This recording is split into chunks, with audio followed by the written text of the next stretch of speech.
Bonjour. ExpertQuiz fournit une grande richesse de possibilités de calcul du score d'une évaluation. Nous allons présenter ici ces différentes possibilités en allant de la plus simple à la plus sophistiquée. Pour notre présentation, nous utilisons la base Antarctique que nous avons configurée comme une nouvelle base.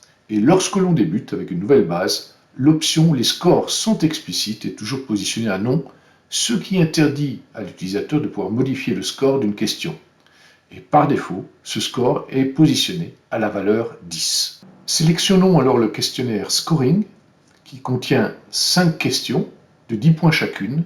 Le score maximum sera donc de 50 points et déroulons un premier test. Nous répondons 1959. Nous constatons que nous avons totalisé 10 points. Ordonnons les continents. Bien répondu, nous avons également 20 points. Ici, nous effectuons une erreur. Nous restons sur la totalisation des 20 points. Choisissons 1600.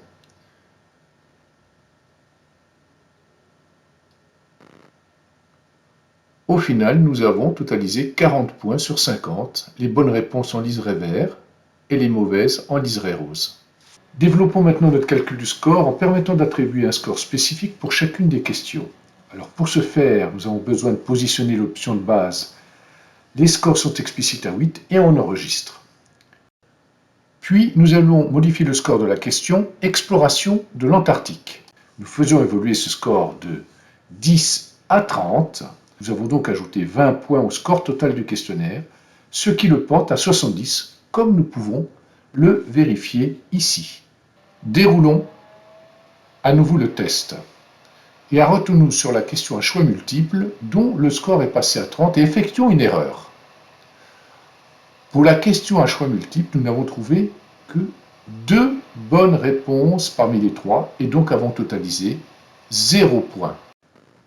Toutefois, dans certains cas d'usage, nous souhaiterions pouvoir moduler ce score. Rendons-nous dans les options du questionnaire et ajustons l'option Notation partielle. 3 valeurs sont possibles. La première, valeur 100%, correcte, attribue la totalité des points s'il n'y a aucune erreur et 0 points dès la première erreur. C'est la valeur du paramètre que l'on a utilisé jusqu'à maintenant dans nos exemples. La deuxième valeur, 150, permet d'attribuer donc 100% des points s'il n'y a aucune erreur et 50% des points s'il y a une erreur, mais 0 points au-delà. Et puis la troisième valeur, 150-20, qui permet d'attribuer 50% des points s'il y a une erreur et 20% s'il y a 2 erreurs. 0 point au-delà. Alors qu'entend-on par erreur? C'est le fait soit de sélectionner une mauvaise réponse, soit de ne pas sélectionner une bonne réponse. Et ce paramètre est applicable pour les questions à choix multiples, les textes à trous, les textes avec assistance par liste déroulante et les questions de type classification. Positionnons le paramètre sur la troisième valeur, 100%, 50%, 20%, et enregistrons la configuration. Rejouons le test, et nous allons effectuer 2 erreurs. La première, c'est de sélectionner James Cook, qui ne fait pas partie des explorateurs, et de ne pas sélectionner Robert Falcon Scott, qui en fait partie. Notre score sera donc de 20% de 30 points, soit 6 points. Nous avions 10 points, et nous constatons 10 plus 6, 16 points. ExpertQuiz vous donne encore plus de flexibilité en permettant de définir le score non plus par question, mais pour chacune des propositions de réponse. Pour ce faire, activons l'option « Les réponses ont un score spécifique » dans la base Antarctique. Et on enregistre. On reprend notre exemple de question à choix multiples pour attribuer un score spécifique à chaque proposition de réponse.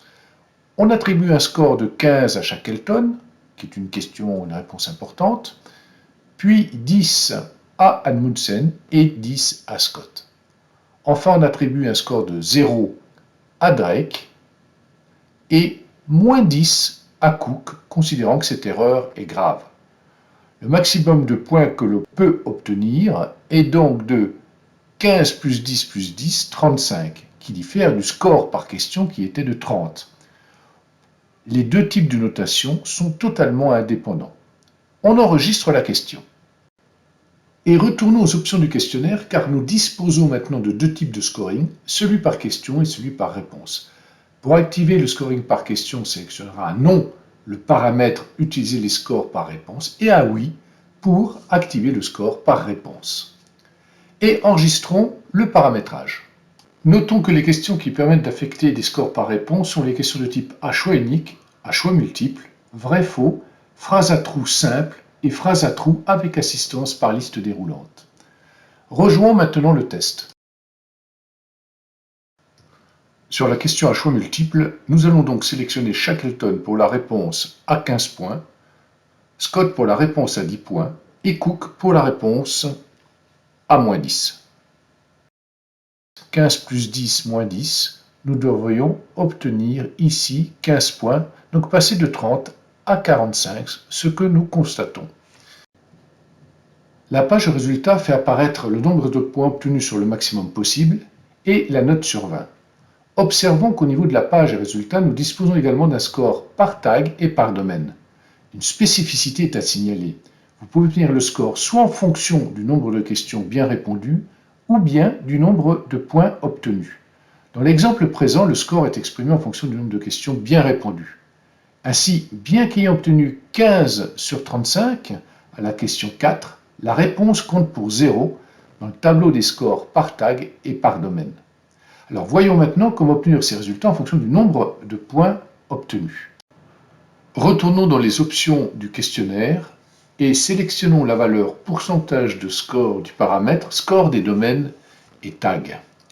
Remarquons que l'affichage du score par tag et domaine est conditionné par l'activation de ces deux paramètres. Puis enregistrons les options. Maintenant, rejoignons le test et vérifions les résultats obtenus par tag et domaine.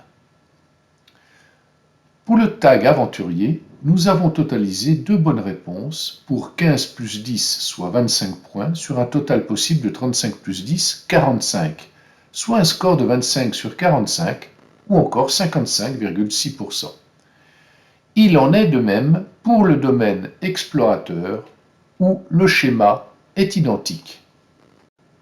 Nous en avons terminé avec la fonctionnalité de scoring pour cette première partie et nous exposerons dans une prochaine vidéo la notation pour les questionnaires de type Soft Skill. Avant de nous quitter, revoyons les différents paramètres qui entrent en jeu dans la détermination du score.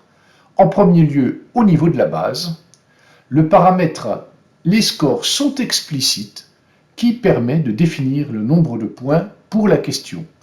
Puis le paramètre les réponses ont des scores spécifiques qui permet de définir les points au niveau des propositions de réponse. Voyons ensuite les réglages au niveau des options du questionnaire. L'utilisation de la notation partielle lorsque nous sommes configurés en score par question. L'option permettant de choisir ensuite entre les scores par question ou par proposition de réponse. L'option permettant de choisir entre une notation en nombre de questions correctes ou nombre de points pour les résultats par tag et par domaine, et les options activant ou non l'affichage des résultats pour les tags ou les domaines. Dernière précision, vous pouvez activer ou non l'affichage de la note sur 20 et le classement de l'évaluation pour l'apprenant en activant ces deux options dont les réglages de la plateforme. En passant en vue utilisateur, on constate que l'on a bien sur la page de résultats le score en points, mais aussi, comme souhaité, la note sur 20 et le classement. Voilà, nous avons terminé cette présentation sur la notation des évaluations et espérons que cette vidéo vous aura été utile. À très bientôt.